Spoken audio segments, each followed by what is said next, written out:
Synaxarion for the Sunday of the Myrrh-bearers.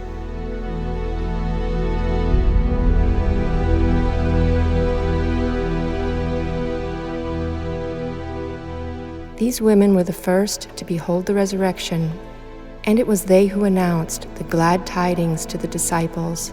For it was fitting that the sex which had first fallen to sin and had inherited the curse should be the first to behold the resurrection, and to hear the joyous greeting, having formerly heard the words, "In pain thou shalt bring forth children." They were called myrrh-bearers, because Joseph and Nicodemus, being in a hurry to bury the body of the Lord on the Friday, since the next day was the great day of the Sabbath, anointed it according to Jewish custom, but not as they ought to have done. They only anointed it with aloes and spices, wrapped it in a winding sheet, and committed it to the grave. For this reason, having an ardent love for Christ as disciples of his, these women purchased costly myrrh and came by night, both for fear of the Jews, and because the law permitted them to mourn earlier in the day and to anoint the body, thereby making up for a deficiency that had been due to pressure of time. When they arrived at the tomb, they saw different sights: the two shining angels inside the tomb, and the other sitting on the stone. After this, they beheld Christ and worshipped him. Saint Mary Magdalene asked him about himself as if he were the gardener. Many were the myrrh-bearers, but the evangelists mentioned only the important ones, leaving the others aside. First of them all was Mary Magdalene, from whom Christ had cast out 7 demons. After the ascension of Christ, she went to Rome, as the story has it, and delivered Pilate and the high priest to an evil death, after relating to the Emperor Tiberius the events surrounding Christ. She later reposed in Ephesus and was buried by St. John the Theologian.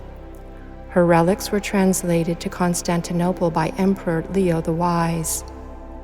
The second was Salome, who was a daughter of St. Joseph the Betrothed and whose husband was Zebedee. She gave birth to St. John the Evangelist and St. James.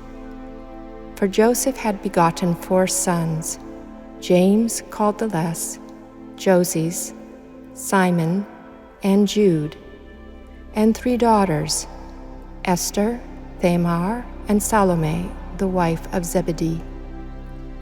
Hence, when you hear in the Gospel about Mary, the mother of James the Less and Joses, keep in mind that she is the Theotokos, for the Theotokos was reckoned to be the mother of the sons of Joseph, and as it turns out, St. John the Evangelist was a nephew of Christ, since he was the son of a sister. The third of the myrrh-bearers was Joanna, the wife of Chuza, the administrator and steward of King Herod's household. The fourth and the fifth were Mary and Martha, the sisters of Lazarus.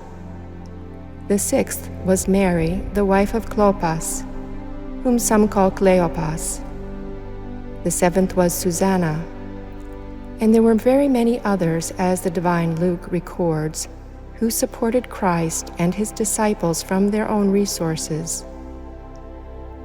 Because these women proclaimed the resurrection and contributed greatly to assuring us with utter certainty of Christ's resurrection, the Church of God received the tradition of celebrating them after St. Thomas, for they were the first to see Christ risen from the dead, preached the message of salvation to all, and most excellently pursued the life according to Christ and as befitted women who were disciples of Christ.